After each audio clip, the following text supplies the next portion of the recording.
All right, welcome to the Sweet Talk. Today is Monday, June 3rd, 2019. I am your host, Kim Mattina.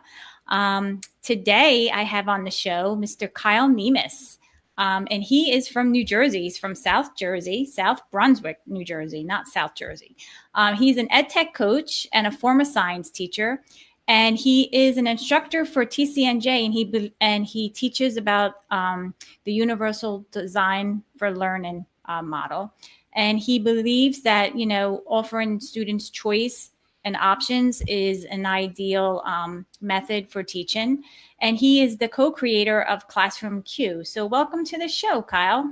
Thanks for having me, Kim. No, thank you for being on. We were chatting a little bit about, New Jersey and where we're from and what exit we're near. And, we're totally on the opposite ends of the state. So I'm in South Jersey. And Kyle is in North Jersey. Well, do we say North Jersey or? Well, I would say Central, but then you start a whole other debate if Central Jersey is really a place. So yeah, I would say Central. So we'll say Central because I believe you're more in Central because North Jersey is like, Bergen County and stuff. Yeah, I think so too. Yeah. So, Kyle, you're going to be talking to us about a lot of different things that I'm really curious to learn about. UDL, flipped learning, kind of go together. And I know you're going to talk about that and a little bit about ClassroomQ and what that is. And I know you're the co-creator of it. So I would like to learn mostly about your expertise in this. So what is UDL and how do you implement it in class? And just give us a basic understanding of what it is, because I see all the terminology and people using this acronym on Twitter. But, sometimes people don't really understand what it is. So why don't you just fill us in on what UDL model is? Sure. Yeah, you're right. There's so many acronyms out there, right? So UDL, I think that the reason I love it so much, so it stands for Universal Design for Learning. And basically, it's very, very similar to differentiation with the same goal in mind, which is ultimately trying to reach every single kid in your classroom. But it just has I would say, a little twist on it. It's just a little bit different than differentiation. And what's the twist? What makes it different? So I'm going to use food as my analogy, if you don't mind. I feel like I always end up using food. So we could all relate to food. Yeah. So differentiation, we all know, is really trying to make sure that you kind of meet the needs of all your learners, which is the same goal. So in food terms, this is how I've heard it described, and I really like it. So differentiation is like if you have a whole bunch of kids who come to your classroom and you think of what they need and you make a different dish for every kid because they all need something different, right? So that's differentiation. Where UDL, instead of trying to figure out exactly what every kid needs and making the exact dish for every single kid, it's almost more like putting out a buffet and letting kids have a lot more say into what they need at that given day. So it's more of a buffet style of teaching instead of trying to make an individualized dish for every single kid. Wow, that's a great analogy, using the buffet style and like a sit-down dinner style of teaching for this. I think you just kind of summed it right up.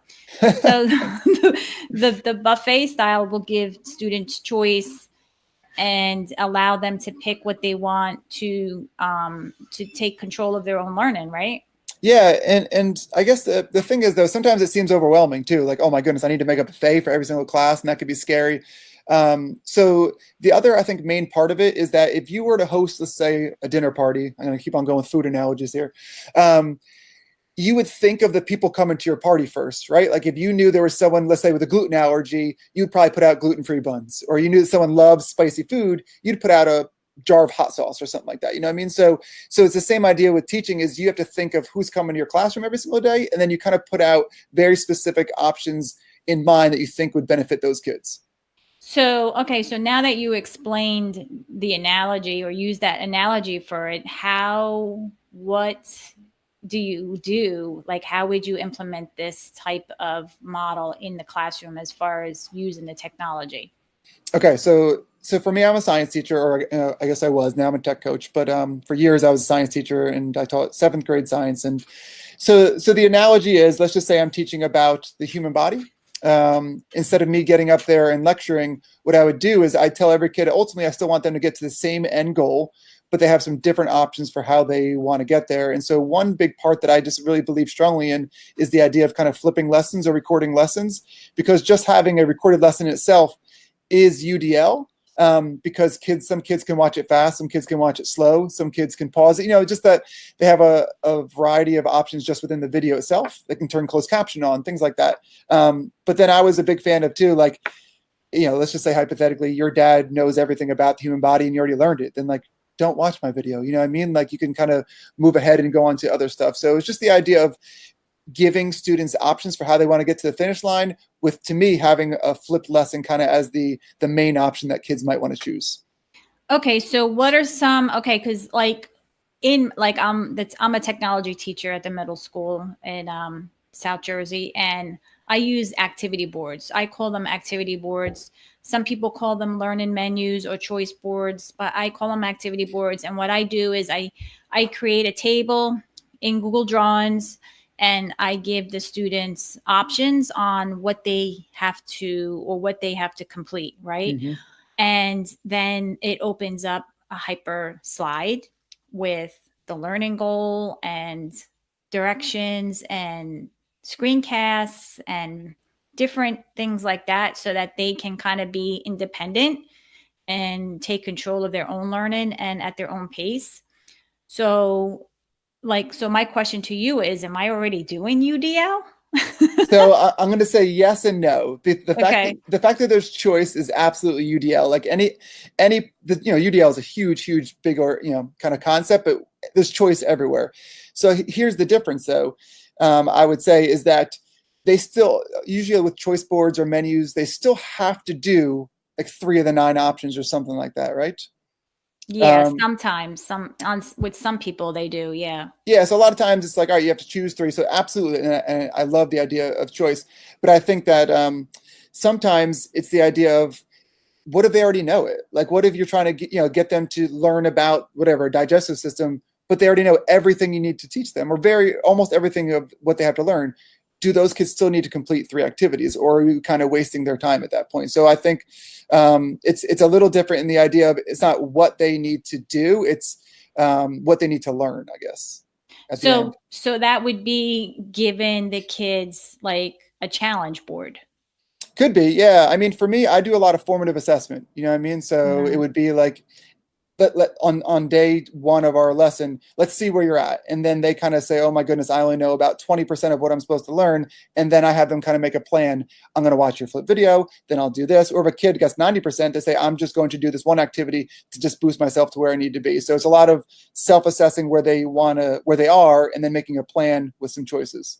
And what are some of the tools that you use to have the kids self-assess themselves? So usually it's some sort of just online formative assessment, whether it be Google Form quizzes, or I used to actually use Socrative all the time. That was kind of my go-to, or even quizzes, or just any kind of platform where they can assess themselves and get an idea of kind of where they're at, and then from there they would make a plan and explore some of the resources. So let me ask you this then, because this might come into play with what you were doing in the science classroom. Do you align your standards according to what they should know or what they already know? Like, do you present the standards to them in this self-assessment form and line that up with the activity or with the learning goal or with the objective, so that they can see why they're doing this with the standard?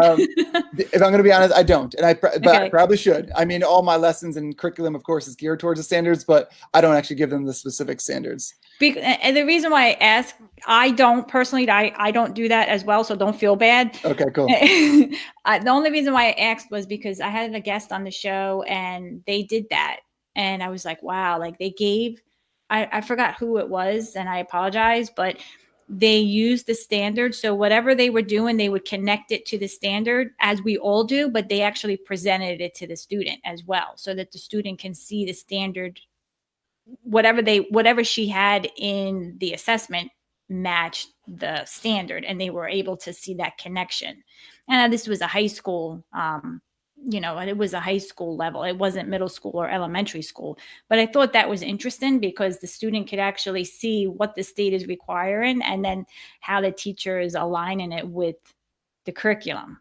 Yeah, I mean, I do love that idea because then I feel like it takes the teacher out of being the, I don't want to say bad guy, that's the wrong word, right? Or Because the school's middle supposed to be guy, fun. right? Yeah, but like, I love that because I feel like it goes under my philosophy of like the teacher, like we're on their side. Like, hey, you and I are going to get to that standard together, as opposed to like you're going to learn this because I say so. You know what I mean? So I do think that's an awesome idea. I have never done it, but I love it.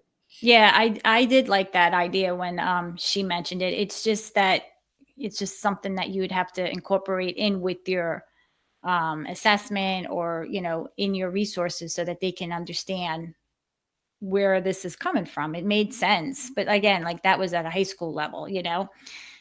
So Yeah, so it might be different at different levels, sure. yeah, you'd have to bring it down.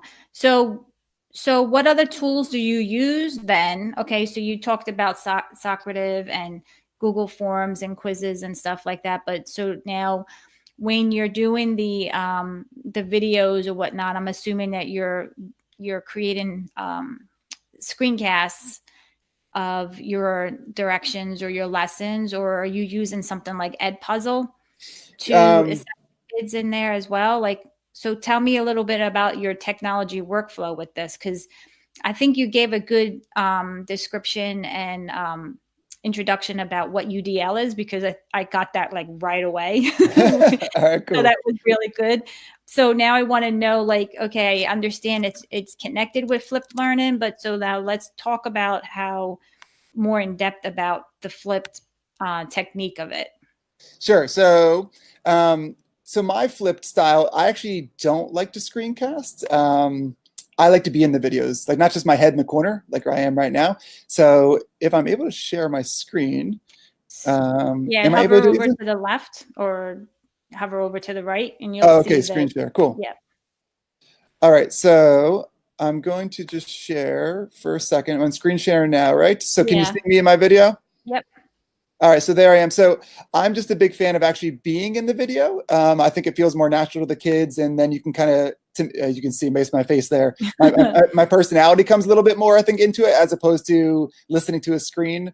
So I still flip, but I flip with me in the video, which is really funny because I usually do this before school. I'd record my lessons. So like if you ever walk by my room, you would just see me sometimes teaching to an empty class, and it looks kind of crazy. So I don't actually do the screen casting usually. I like to be in it. And how are you capturing your lesson? Like how did I record myself and all that Yeah. jazz? Mhm. So I mean, very low tech. I would just kind of prop my phone on a chair and record it. And so I'm actually as much as I'm a tech coach, from all my workshops I've done, I'm a big fan of keeping things as absolutely simple as possible. And I know flipping lessons is kind of intimidating for a lot of people, which is kind of scary for a variety of reasons. So if I can make it as simple as putting your phone on a chair, as opposed to using some new technology that you never heard of, that usually is helpful too. So are you in your new role as a tech coach? All right, because this, like I was a tech coach as well. And now I'm a technology teacher. So, it's still kind of rolls in through the same grounds. So how are you getting people to do this? Or are people doing this in your school? So here's my honest answer to this. I haven't Honesty is the best policy. Honesty always, right? I haven't pushed it hard yet. So South Brunswick is a phenomenal district. And I love working here. But we're not one-to-one yet. And we don't have the teachers don't always have computers when they want it. I was lucky enough that I kind of had almost like a leftover computer cart. So I was able to really use computers all the time. So therefore I was able to incorporate this. So the biggest feedback I get from teachers is they're not necessarily ready to change over their style completely. Most teachers to kind of a flipped where kids are watching their lessons because they don't always know they have access to computers. But I think that we're going to be one-to-one hopefully soon. And I think then I'll be ready to kind of push it a little bit more and at least introduce it to people. Yeah, that's a big part of it. Now, so do you teach at a middle school or high school? So I right now I bounce back and forth between two middle schools. Two middle schools. Okay, so is it a bring your own device It policy is, there? it is, and we also have Chromebooks you can sign out, so teachers can get computers from time to time. Just not as consistently as they would like. Do you find that teachers are using their own device to do any of their anything on the mobile phone or their own device to do anything like with Google Classroom or with Kahoot or anything like that, or recording themselves with their phone, or they're just not doing it? I mean, sure, some teachers will do certain things with their phone, and then sometimes they'll let the kids use their phone. But for the most part, it's really more when you use computers that they would actually use the devices. They wouldn't so much use their own Okay. often. Yeah. Because I'm thinking like you can take a Chromebook, turn on the webcam, and then just record yourself that way. Like you don't need your phone. Oh yeah. So no, I mean they could record. It's not so much the idea of recording themselves. They could absolutely record that. But if they're looking to get into some sort of model where, because I did an in-class flip, I didn't do a at-home flip. So like my kids watch the videos in class, and so that means they need computers all the time. You know what I mean? So I guess that's what I mean is that with my style, they would need computers in class all the time, and they don't always have that option. Yeah, and then you deal with students that if they don't have the internet access at home, That's then right. you're dealing with that as well. But they all have phones, so I mean, many do. I wouldn't even say all. I would yeah, say maybe most 80%. of Yeah. them do. Yeah, so it's Yeah. it's hard. Yeah, that's a challenge in itself, But like you said, you just work with the tools that you have, and then you try to flip what you can as best as you can, and then you hopefully you make small strides and move forward, and then eventually the school hopefully gets, like you said, some devices for everyone so that they can eventually go digital and be one-to-one, because that's Yep. the ultimate goal, Yep. because Sure is. yeah, it's a big concern, because if the teachers don't have the tech available, if they need it, tomorrow or Monday, and it's not available, or they forget to schedule it, then it becomes more of an obstacle Sure. than a convenience, so it's hard. But yeah, I mean, I use Screencastify to record my directions and give them guidance on what they need to do, because I just feel like in middle school they need to learn to be independent, Hmm. and they need to learn at their own pace. And I tell them, like, you can stop the video, you can rewind it, you can fast forward it, but you got to watch the video to get the directions. And Right. then if they don't, then I tell them X. Like I'm trying to push like the computing skills to them and try to tell them, okay, X your neighbor, don't X me, because you need to be independent and work together, and communicate with each other. So I purposely use it just to try to promote their expertise and give them the confidence that they need to be independent and stuff, because sometimes it's hard to do that. Yeah, for sure. But I think you're absolutely right. I'm such a nerd when it comes to flipping lessons. Like I just really think it's so valuable for a lot of those reasons you just said, for sure. Like the independence piece and self-pacing and when they're absent, there's just so many benefits to it. Now, so when you, because I know like teachers, they like to use Edpuzzle, or they like to embed a video into like we'll just say Edpuzzle, and then they can stop it where they can ask questions before the kids move on to Yeah. watch it, to proceed to with the next video or the next part of the video. Does anybody use that type of tool in Uh, your building to kind of flip and support the UDL model? Yeah, it's funny you said that because the guy who did it just walked by. Yeah, so we have a couple people who used Edpuzzle. They do the at-home flip model though, where they do the Edpuzzle and stuff like that. And Edpuzzle is wonderful. So for those who don't know it, it's just a great tool that lets you record videos and then ask some questions. I'm going to tell you why I didn't use it though, and it's such a small reason, but it was important to me, and I don't know why it just really got to me. So for me, my whole take of it was watch the video or don't watch the video. Watch it fast, watch it slow. Like the whole point was it's here if you need it. And Edpuzzle doesn't, unless they change it, it doesn't let you change the pace of the video. You can only watch it at one single speed, which I know sounds like such a small thing, but for a lot of kids, they like to, you hear how fast I talk. Like some kids need to slow me down, and some kids needed to speed up and really have control over the lesson. And it didn't allow you to change the speed, at least last I checked it. So maybe it does now. So if it does, I'm sorry, Edpuzzle, but last it didn't. I didn't Yeah. think it did. Yeah, I don't know if it does that or if it has that option. But yeah, I agree. I mean, it's you have to have the flexibility to be able to, you know, pace it, pace it a little bit faster or slower. And that's a whole part of the students trying to learn and take responsibility for themselves, Yep, for sure. So, all right, well, I get that. I mean, we all know UDL and Flipped are connected. So what about this ClassroomQ? What is this? What is ClassroomQ? Thank you for asking. So ClassroomQ is a tool that another teacher and I actually made just because there was a need for it in our classroom. So I guess I'll tell you a little bit about it. So we made it, I don't know, a couple of years ago, not even. And so here was the scenario. Ready? So assuming that you're using computers in class, so you're a tech teacher. So I imagine that you do have kids on computers pretty often, yeah? Yeah.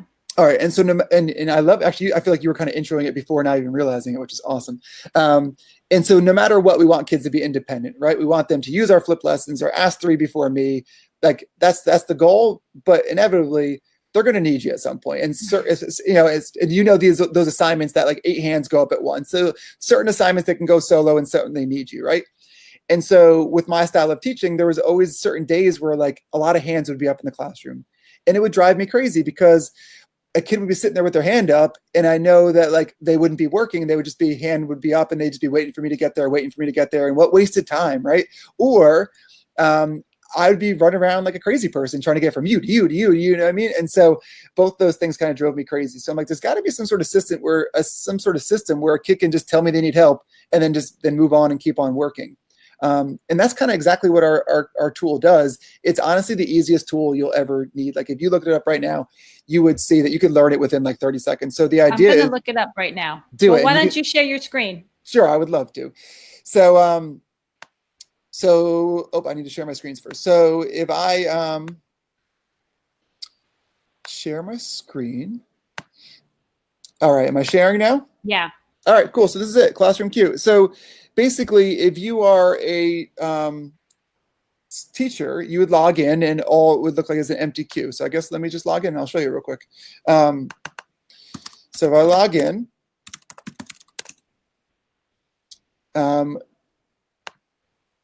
then, okay, here I am.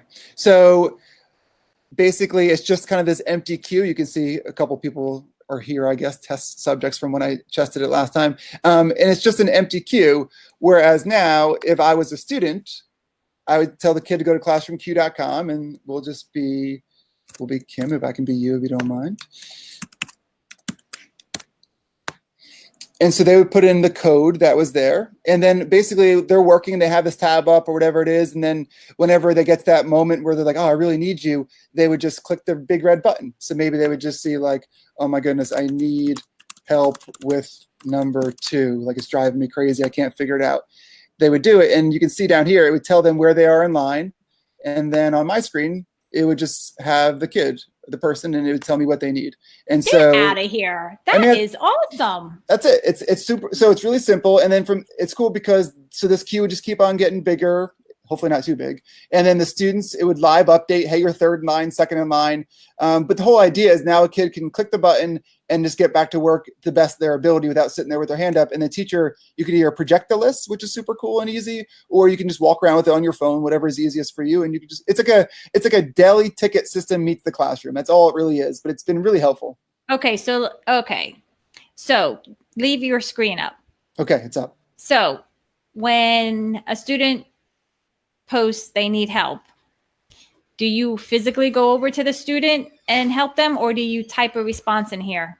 No, but so it's all still face-to-face contact. And some teachers have requested the idea of typing back, but just this is more philosophical thing. I just still like the idea of, I don't want to take away face-to-face interaction. So it just lets you easily get to your students a little bit more controlled, but it's still face-to-face contact. Okay. All right. Now, another question is, when the class is over, do you still have your queue? So do you still have you're saying like the period's over now? Period's over. Did I get to everyone? Or and you didn't get to everybody. Say there was 10 people on the list and Kim's the last one. Does my entry get removed when the class period's over, or does it still remain there? So it'll remain there until as long as you want. However, if you're like me and you taught 5 classes a day, you would ultimately want to clear your queue. But what I would do is I would end my session and I would just export a log. So it would give you the data. So you can see who you didn't get to. You can see, who rang in and what questions they asked. So it just downloads the session as an Excel document so you can go back to it the next day if you need to. Wow. You know what? I really like that. Now go back to the student tab. All right. So let's go to student tab. So this is ClassroomQ.com. That's it. And it's free, right?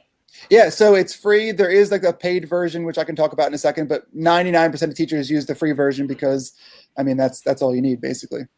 So if you go to the student tab and then, well, you create a queue, right?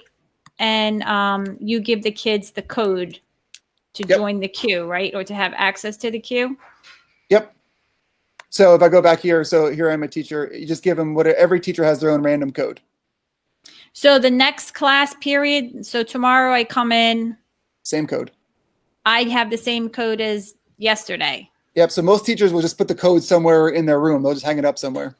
Oh, okay. So it's not, the class code doesn't change each day or it's consistent throughout the whole school year. Yeah, it's just your code, which is beneficial. So, because basically this, for a lot of teachers, becomes part of their routine. So it's, come on in the class, log into ClassroomQ, let's get to work. So having the same code is helpful. Okay. Can you show me again how you create a code or a class? So as far as like, how do I get this code? Yeah. So when you log in, so if I were just to go right to the beginning and I would just go home, I would just go to teachers and then I would just create an account. I already have one. And so I'm sorry. So I would as soon as you log in, you make an account. As soon as you log in, you'll get this screen. It just says start a session. So I would just start a session. It'll randomly generate. So whatever code it gives you, that's your code forever. And that's it. Okay. So if I have 5 classes, will it list all 5 classes in there so I can pick the class code for period 2? Or it would just be the same code for every class, unless you want to sign up for 5 different accounts. We are hopefully working. Okay. Yeah. But that is in the works. In the summer, we're going to hopefully do some upgrades, and we're looking at all different feedback from teachers. And that's been one thing that they would like to have, is something along those lines, like different classes. So we're going to try to figure that out. Okay. Yeah, that's what I thought it did, because that would actually make sense, because like for me, I use Google Classroom. Okay. I can take this link for this class code, put it right into Google Classroom and have it as a resource for the kids throughout the entire year. Right. Because that class code is just specific for that Google Classroom. And it actually would be, here's another thing of feedback here for you, Kyle. Yeah, talk to me. It would be nice if you can have the same class code as Google Classroom. Oh, wow. So what I'm hoping to do is, this could maybe be 2 birds, 1 stone, right? Is the idea of different classes and the idea of like customizable class code, where like it'll randomly generate one, or you can change it to whatever you want. So if you wanted to make it your Google Classroom code, you can do that too. So that's what we're hoping to do. That would be awesome. I'm going to create an account. I'm going to sign up. All right, cool. You got it. I'm going to put that in the show notes. That is a great application. I'm glad that you went over that. I was really looking forward to hearing about it, and I'm glad that you went over that. So I think that's going to be a big hit for you. Thank you. I mean, really surprised. It's easy. So easy. I mean, that's the goal. Made by teachers, for teachers, super easy. Yeah, it's easy. And then it gives that student, if the shy student, a voice too. That's right. So they don't have to, ask a question if they're embarrassed or shy or whatever. They can just kind of say it right in there. Yep. It's been really good for shy students. It's good for classroom management. And what's cool, it depends on your classroom environment, but if you have the right environment and you project the list, then it also lets peers help each other. You know what I mean? Yeah. If they see Kim has a question about whatever, they can just walk, like it depends on how you structure your class. But I've heard a lot of teachers say it actually helps with peer to peer, because if you raise your hand, I don't know what you're going to ask, therefore I can't help you. But if I see your question, I might be able to help you. And you're using this at the middle school? This teachers at your school are using this at the middle school? They are. I mean, they're using it kind of at this point all over the country, and which is really super awesome. And it seems to be most popular with technology teachers who are on computers a bunch, like working on projects, and writing teachers for like writing conferences and things like that. Okay. Now let me ask you another question about your application. Does it translate? Do you offer, ELL students the option of translating their native tongue to So English or whatnot? So when I was messing around with that, I'm pretty sure just on Google Chrome in general, it does kind of sometimes auto translate it to whatever is on the actual page if their browser is set to their language. Yeah. I'm pretty sure that's how it works. And then from once you're in it, then it's just basically hitting the button and then Okay. I'm typing it in. Yeah, I So wasn't sure if there was a translate we option in the ClassroomQ interface. no, we don't have anything specific in ours, but I'm almost positive that Chrome will do that for you. Yeah, like you said, it has to be enabled, or the kids can go to Google Translate. Right. You know. But no, not yet. Not Okay. yet. Oh, you never know. Never know.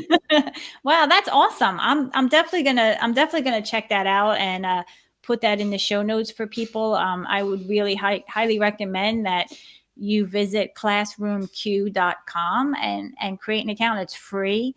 And like I said, it helps give students a voice, and like Kyle was saying, it helps with peer-to-peer feedback and support as well, and communication. So that's wow, wasn't expecting that. You really blew All my right, mind cool. there. That's awesome. So, well, we have a couple more minutes. I know we were talking about maybe Gimkit. Yeah. So why don't you just give us a brief overview of that tool? Sure. I don't own this one. I didn't make this one. This is totally just my favorite tool of the year. So Gimkit, if you haven't heard of it yet, it is like Kahoot on steroids. It's amazing. It's made actually by this high school kid. Well, now he's graduating. But no way, high school kid made Gimkit? Yeah. So it's seriously? Yeah. So it's this high school kid who was like out west, and I think in Seattle or Washington, somewhere out west, and he basically congratulations, high school kid out west. Brilliant dude, right? But he basically said, like, listen, I'm tired of kind of Kahoot and everything else. I'm going to make my own. So it's just this really cool review game. It's a lot like I said, Kahoot and quizzes where it's like multiple choice. But what's super awesome about it, and this is why he's just brilliant, is it taps into the kids' like love of gaming and leveling up and things like that. So instead of, hey, you get the question right, you get 5 points, you actually like earn money. And then so as you're going through the game answering questions, you can like buy upgrades. So it's like you can like buy an upgrade that now you get double the amount of points when you get a question right. Or you can buy an upgrade, which is fun. You can almost like, I don't want to say attack, that's the wrong word, but you can like freeze other players where like they can't answer a question for 10 seconds. So it turns like this idea of like Kahoot into this like really intense kind of game with interactive with other kids. And it's just like, oh my gosh, like when I tell you, every time I introduce you to a teacher and they play it, they're like, my kids are obsessed with it. They're like begging to play it over the weekend. Like if you haven't tried Gimkit, I'm telling you, if you're looking for something new, your kids will love it. All right. So what's the website? I'm going to go there right now. Gimkit.com. They actually might have like a little sample you can play, I think, on the homepage. This they used to, so you can experience it. All right, let me share my screen here. So you're gonna have to guide me on this because I never used Gimkit before. Oh, yeah, it's great. Can you see yourself? I see me. Yeah, here I am. Okay, where am I at? All right, so I don't have an account or anything like that. So what do? I just want to try to see what this is about. Yeah, I think on that little screen, like which planet is 6 from the sun, I think it actually lets you play right then and there to get a little right idea. Here. Yeah. So we got Mercury, Venus, Earth, Mars, Jupiter, Saturn. All right. Okay. Yeah. So you got $1. So hit continue. So you have to at least get like $3 first. Who was the first president? Okay, so you hit continue. It should give you some options, I think. Oh, okay. Oh, all right. Oh, so I can add a picture to the question. Yeah. So now check this out. Ready? So let's get one more question right first, and then I don't think we can shop yet. Who is the author of the Odyssey? Ooh, I don't know. I think it's Homer, I think. All right, now shop. Now go ahead and click shop. So this was super cool is that you're a kid and now you can buy stuff with your $7. So if you go up to, let's say money per question, go up to like the top one there. Oh no, not yet. Oh, you need $10. I need $10. So how about streak bonus? Can you buy anything there yet? Nope. All right. So you need $10. You need to get another question right. So you can go back up and answer more questions. So you go to the top left, those little bars there. Yep. And questions. All right, let's get one more question right. Oh man. What is the smallest prime number? It's either 1 or 2. I don't know. I'm going to say 1. Okay. I don't know. Okay. That's not good. What is it? 2. Okay. I don't know. Let's see. What does this process show? Photosynthesis, right? I think so. I feel good about I feel good about that one. Okay. All right, but now we got to get one more, right? we need to get one more to get $10. All right. 3 plus 2 times 5 plus 5. So 5 plus 5 is 10. 2 times 10 is 20. 20 plus 3 is 23, right? Kyle. I feel good about that. Yeah, I think so. Okay. All right. All now right. now we can shop. All right. Yeah. We got $10. We can shop. So what do you want to buy? Money per question, because that's $10. All right. So then you just click where it says buy for 10. Right there. Yep. And so now you get more money every time you get a question right. Oh, Instead of okay. $1 and $3 now. How many ounces are in a pound? Well, that's cool. You can type it in. I didn't know those type in answers. 16, right? I think so, yeah. So now you get look 12 at that. So you see it ends up being this like exponential, which is a great math kind of thing too, that you keep on like getting more money and buying more stuff and getting more money and buying more stuff. And it just becomes this really competitive, super cool thing. Wow, that is awesome. Here we are. Can you see me? I can see you. I'm telling you, I did not know anything about Gimkit. I was waiting for you to come on. Cool. Because I'm like, oh, Kyle's going to show me. I've heard so much about it on Twitter. People are using it and comparing it to Kahoot. But that just kind of blew me away with just being able to shop. Because the kids today like that game-based learning environment where they can, get rewarded and then they can, buy something. Now, here's my question for you. Yeah. So what about teacher reporting or anything like that? Does it give you that kind of data? It does. So it's really awesome. So at the very end, it has all this great data that a lot of sites have. That's kind of like, the top questions right and top questions wrong, and even individual kids on how they did and what questions. So it's not just simply a great, awesome, fun tool. It does give you a lot of really good data too. Can that all be exported out into a spreadsheet? I think so, but I'm not sure. Okay. Wow. I'll have to check that out as well, because I like I said, I've heard of it. I heard people rant and rave about it, but that was actually, I was honestly waiting for you to come on to go over it. So thanks for bringing it up and demoing it and showing it off, because you taught me a few things tonight, and I'm glad that you were on. Yeah, well, thank you. Yeah, and I think I love that's made by like a high school kid too. I think it just makes it even better. Yeah, and that may be more appealing to the kids too, to like be more interested in their education as well, to tie it back into there you go, UDL, good, full circle. I like it. Full circle, right? All right. Well, thanks for being on today, Kyle. Yeah, of course. Thank you. I'm going to share my screen real quick and wrap up the show. All right. So can you see yourself? I can, yes. All right. So I'm redesigning my website now. And if you go to the sweettalk.com, that's the SUITE talk.com. My website looks a little different because I'm trying to make it a little bit more user-friendly and have some more information available in different areas. So my homepage, you can subscribe and listen to my show on podcasts.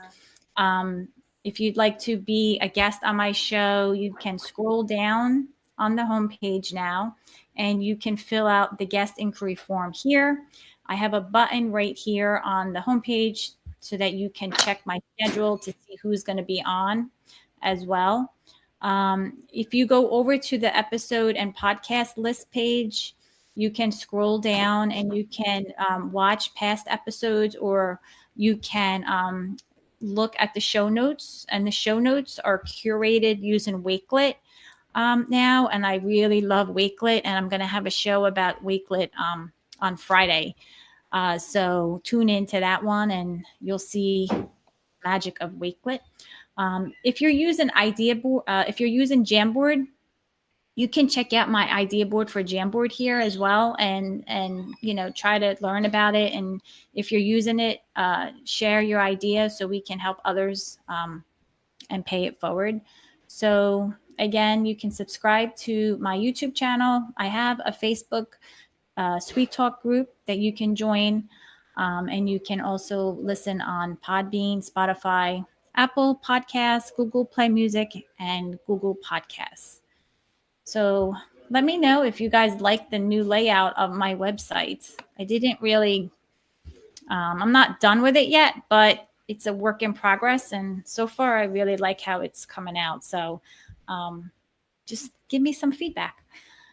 Anyway, that's the show for tonight. And I really thank you for tuning in. And thanks, Kyle, for being on. I'm really happy that you presented those topics because I think they were very helpful.